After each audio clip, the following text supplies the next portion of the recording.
Manage the garden of your life. Before I continue, today is August 22nd. In 1971, I had a brother 2.5 years younger than me, born on this day, but he only lived for 2.5 hours. And his name was Timothy Peter Michael Hitchcock. And I just want to remember him today and say, Timothy, we're looking forward to see you in glory. And at the same time, I'm so thankful for my brother Johnny and my two sisters, Jessica and Jolene, whom I love very much. Now, Genesis chapter 2, verse 15 says, "And the Lord God took the man and put him in the Garden of Eden to dress and keep it."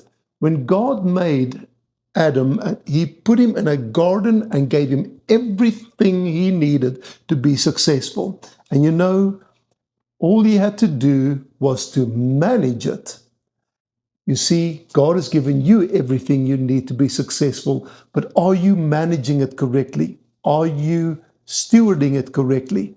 You see, God gives you the blessings and the ability, but what are you doing with it? Firstly, you must have faith, believe that you can make it. Secondly, you got to be diligent. The Bible says the diligent hand maketh rich. Diligence means you're busy, you're not lazy, and it also means you are skilled. Do what you do in a skilled way. Let's pray together. Father, thank you that you have given us all we need to be successful.